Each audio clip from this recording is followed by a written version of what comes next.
अस्सलामुअलैकुम dear students. आज के वीडियो लेक्चर में हम जॉन डन के लव सॉन्ग की कलेक्शन में से बहुत ही important love song the sun rising को डिस्कस करने वाले हैं।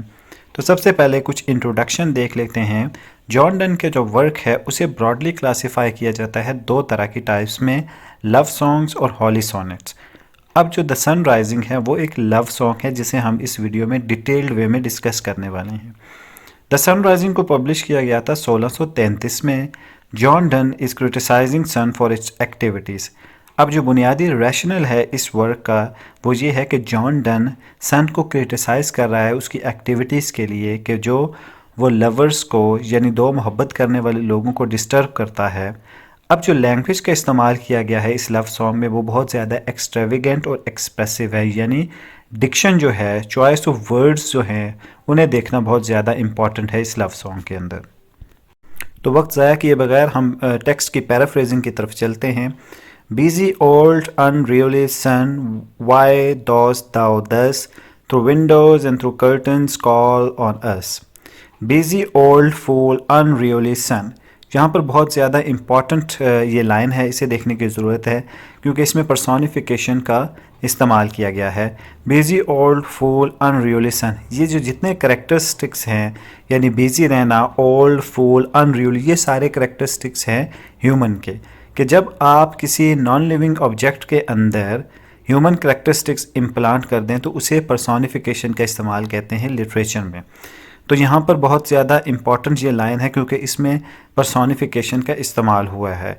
Busy old fool unruly sun, यहाँ पर जॉन डन जो हैं सन को क्रिटिसाइज़ कर रहे हैं, उसे कह रहे हैं कि तुम बिज़ी हो, तुम बूढ़े हो चुके हो, तुम बेवकूफ़ हो और तुम अनरियली हो, यानी तुम्हारे ऊपर कोई भी रूल फिक्स नहीं है। Y dost thou thus through Windows and through curtains calls on us, कि तुम क्यों अपनी किरणों को दरवाज़ों से, खिड़कियों से और पर्दों से हमारे ऊपर भेजते हो और हमें डिस्टर्ब करते हो।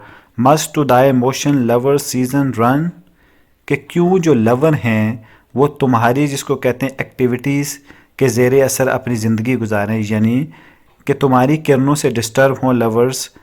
Saucy pedantic wretch go chide late school boys and sour prentices. अब यहाँ पर जो वोकैबुलरी है, डिक्शन है, उसे देखने की ज़रूरत है। जॉन डन अगेन क्रिटिसाइज़ कर रहे हैं सन को और वो ये कह रहे हैं कि तुम बहुत ज़्यादा रेस्ट क्रीचर हो, डिप्रेस्ड हो, यूज़लेस हो, हमें डिस्टर्ब ना करो। Late school boys and sour prentices, जाओ और स्कूल से लेट हो जाने वाले बच्चों को तंग करो और दफ्तरों से लेट हो जाने वाले जो वर्कर्स हैं उन्हें बताओ कि वो दफ्तर से लेट हो रहे हैं। Go tell court's huntsman that the king will ride. दरबार में काम करने वालों को बता दो कि बादशाह की सवारी निकलने वाली है। Call country aunts to harvest offices. Country aunts metaphor का इस्तेमाल यहाँ किया गया है। country aunts को अगर आप गौर से देखेंगे, जाओ और किसानों को बता दो कि हार्वेस्टिंग का यानी फसल काटने का टाइम आ गया है। यहाँ पर इसको एक और तरीके से भी लिया जा सकता है कि जाओ वर्कर्स को बता दो कि ऑफिस पहुँचने का या दफातर में पहुँचने का वक्त हुआ चाहता है। Love all alike no season nor clime. Another beautiful line कि love is not time bound, it is an independent entity, कि लव जो है ना किसी सीज़न के बारे में जानता है ना ही किसी क्लाइमेट पे डिपेंड करता है। ये इंडिपेंडेंट है जो हमेशा एग्जिस्ट करता है, एक फ्री इमोशन है। Nor hours days months which are rags of time, ना जो लव का इमोशन है वो घंटों पे डिपेंड करता है, ना दिनों पे डिपेंड करता है, ना महीनों पे डिपेंड करता है, यानी टाइम का इसके ऊपर कोई असर नहीं रहता। ये हमेशा ज़िंदा रहने वाला इमोशन है। Thy beams so revered and strong, why shouldest thou think, कि तुम क्यों समझते हो कि तुम बहुत ताकतवर हो और तुम्हारी जो बीम्स हैं, तुम्हारी जो किरणें हैं वो बहुत ज़्यादा स्ट्रॉन्ग हैं। ऐसा नहीं है, तुम ये मत समझो। I could eclipse and cloud them with a wink, मैं तुम्हारी ताकत को एक आंख झपका के भी ख़त्म कर सकता हूँ। But that I would not lose her sight so long, लेकिन जब मैं आंख बंद करूँगा यानी विंक करूँगा तो मेरे पास जो मेरी लवर है मैं उसकी साइट को लूज़ कर दूँगा। तो मैं एक सेकंड के लिए भी अपनी आंख बंद नहीं करना चाहता और उसकी साइट से महरूम नहीं होना चाहता। If her eyes have not blinded thine, अगर उस मेरी जो लवर है उसकी आंखों की चमक ने तुम्हें अंधा नहीं किया, यहाँ पर एग्जैजुरेशन की गई है। Look and tomorrow let tell me, जाओ और कल मुझे फिर दोबारा बताना। Whether both Indias of spice and mine, be where thou leftest them or lie here with me, कि जो दोनों इंडियाज़ हैं यानी वेस्ट इंडीज़ और ईस्ट इंडीज़, उनका जो ख़जाना मेरे पास मौजूद है या फिर तुम कहीं और देख कर आए हो। यहाँ पर भी एग्जैजरेट किया गया है चीज़ों को, यानी जॉन डन ये समझ रहे हैं कि उनके लवर जो हैं उनका उनके जो साथ है वो दुनिया का सबसे ज़्यादा अनमोल वक्त है जो वो बिता रहे हैं। Ask for those king whom thou saw'st yesterday and thou shalt hear all here in one bed lie, उन बादशाहों के बारे में बताओ कि जिनके जाहो जलाल को तुमने देखा है या जिनकी ग्लोरी को देखा है, लेकिन जो ग्लोरी और जो चीज़ मेरे पास है वो उनके पास नहीं है। यहाँ पर जॉन डन ये बताने की कोशिश कर रहे हैं कि जो इमोशन ऑफ लव है वो हर तरह की वेल्थ, हर तरह की जो नेमत है या हर तरह की ब्लेसिंग है उससे बढ़कर है। She is all states and all princes I, वो मेरी रियासत है और मैं उस रियासत का प्रिंस हूँ, शहज़ादा। शी इज़ ऑल स्टेट्स, यहाँ पे कंसीट्स का इस्तेमाल हुआ है, एक्सटेंडेड मेटाफर का इस्तेमाल हुआ है, यहाँ पे हाइपरबोल का भी इस्तेमाल हुआ है, और यहाँ पर हम कह सकते हैं कि ये डीपर्सोनिफाई भी किया गया है शी इज़ ऑल स्टेट करके।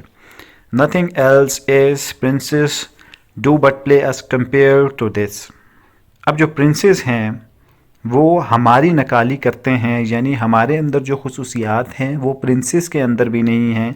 हम एक आइडियल क्रीचर के तौर पर लवर्स यहाँ पर मौजूद हैं, और जो हमारे पास ग्लोरी है, जो हमारे पास नेमत है, उसके नकल बादशाह और शहज़ादे करते हैं। All honours mimic all wealth Alchemy, अब जो भी ऑनर है पूरी दुनिया में वो मिमिक्री है, हमारे पास जो ऑनर है और जो हमारे पास वेल्थ है उसकी भी नकल है तमाम दुनिया के पास जो वेल्थ है। Thou sun art half as happy as we, in that world contracted thus, अब जो पोइट यहाँ पर कहना चाहते हैं कि सन तुम हमसे तकरीबन आधे तौर पर खुश हो, यानी हम तुमसे बहुत ज़्यादा खुशी की ज़िंदगी गुजार रहे हैं। In that the world contracted दस, पूरी दुनिया कंट्रैक्ट होकर एक कमरे में समा गई है हमारे साथ। Thine age ask ease and since thy duties be to warm the world that's done in warming us, इन दो लाइंस में शायर जो हैं, जो पोइट हैं, अगेन क्रिटिसाइज़ कर रहे हैं सन को कि तुम बूढ़े हो चुके हो, तुम्हारी जो एज है वो अब ये डिमांड करती है कि तुम रेस्ट करो, क्योंकि तुमने सारी ज़िंदगी काम किया है इस दुनिया को वार्म पहुंचाने का और अपनी किरणें दुनिया तक पहुंचाने में। Shine here to us and thou art everywhere, this bed thy centre is, these walls thy sphere, हमारे ऊपर शाइन करो और हमारे इर्द गिर्द शाइन करते रहो। This bed thy centre is, ये बेड तुम्हारा सेंटर होना चाहिए और इस वॉल्स तुम्हारा सफ़ीर होना चाहिए, यानी इस कमरे के इर्द गिर्द और इस कमरे की चार दीवारें के इर्द गिर्द तुमने घूमना है। So that is the end of today's lecture. Hopefully you have understood each and every aspect related to this love song. Thank you very much and do subscribe to our channel.